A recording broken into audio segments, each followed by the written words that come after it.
د علاقه مازی خراړی کلي سره تعلق لرونکی بخشیر خان بالاخر د طویل ګمشدګۍ او د عدالتي ټرایل نه وروستو کور ته راورسېد. یاد دې وي چې هغوی څو میاشتې مخکې غیب شوي وو او بیا وروستو په لاهور کې په یو ترهګرۍ مقدمه کې گرفتار وو.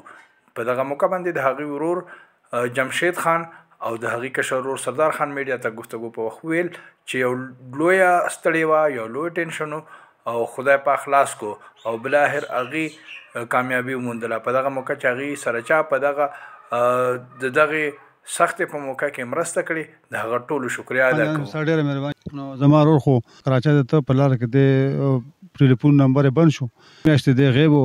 2 میاشتې وروسته بیا چې کوم دی نو دی لاهور کې چې کوم کوټ لکپت جیل دی غټه، هغې نه موږ ته ټلیفون وشو د چا په ذریعه باندې هلته نه دی چې کوم دی نو بیا موږ لاړو ملاقات له ورسره میلاو شو ورسره. بیا هلته په جیل کې اوس 3-4 میاشتې هلته تېرې کړې. بیا چې کوم دی نو د هغې نه وروستو ټرایل شروع شو. چې ټرایل شروع شو نو الله پاک هغه زر تر زره چې کوم دی نو هغه ټرایل کې بری کو او را ووته. بیا چې څنګه د جیل دروازې ته ګیټ ته راووته، بیا چې کوم دی نو هغه ملګرو اوچت کړی بیا یې بوته نو په موږ ورپسې بیا تللي راغلي نه یو. الله پاک دې د هغې خوشحاله کړي چې بیا چې کوم دی نو راوستی دی او 14 ورځې وروستو هغه چې کوم دی نو راوست او په لاهور په ښار کې پرېښودو. بیا چې کوم دی نو یو ملګري په ذریعه باندې هغه چې کوم دی نو هغه وصول کړو هلته نه، او پرون چې کوم دی نو ماسپښین دغه ته راورسېد امبیلې ته ملګرو په قافلې په شکل کې. دا زمونږ رشته داران خپل خپلوان یاران دوستان او ملګري دي چې کوم دی لاړو هلته نه موږ وصول کړو. بېګا ماښام صحیح سلامت روغ جوړ هغه چې کوم دی نو الله پاک خپل کور ته راورسو. نو زه د هغه ټولو خلکو چا چې په دې کې زموږ سره مرسته کړې ده، هغه مالي وي جاني وي یا چې کوم دی نو منډې تړې په ذریعه یا د فیسبوک وټساپ میسنجر چې په کومه ذریعه زموږ سره هغوی رابطه کړې ده یا زموږ سره تاوان کړی دی، منډې تړلې ولې دي. نو نومونه یې ځکه وایم چې ډېرو خلکو زموږ سره منډې تړلې ولې نو ټول به مانه پکې هېر شي نو خفه به شي.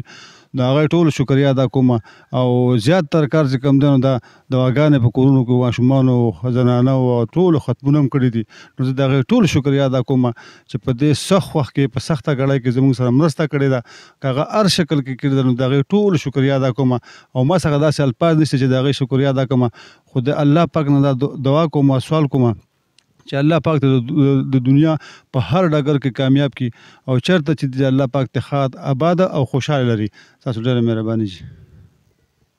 الحمدلله شکریا جانان صاحب، تاسو ډېره مننه چې تاسو رالی او زه د هغه خلکو ډېره زیاته شکریا ادا کوم چې چا موږ سره منډې تړلې وولې دي، دواګانې یې کړي دي، زنانه او ماشومانو چې چا څه وسو هغه یې کړلي او د هغه خلکو ډېره شکریا ادا کوم. او چې دې ګډوډ نو لکه تا ته په خپله به تر کور والا ډېر زیات پریشان او الحمدلله بېګا کور ته راغی. خوشحاله د ټولو نه زیات په دې یو چې هغه ټول الزامات غلط وخاته او عدالت بری کو. او شکر دا دی چې خپل کور ته راغی، واړه ډېر زیات ماشومان یې خفه. الله پاک ته داسې مسلو نه هر سړی بچ کړي.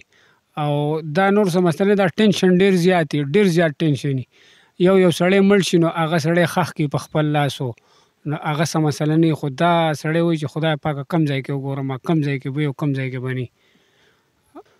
او دا چې موږ سره چا همدردي کړله، څوک موږ سره دلته رالو یا را روان دي، د هغې موږ سره الفاظ نشته چې په کوم الفاظو کې شکریا ادا کړو. الله دې ډېر زیات خوشحاله کړي.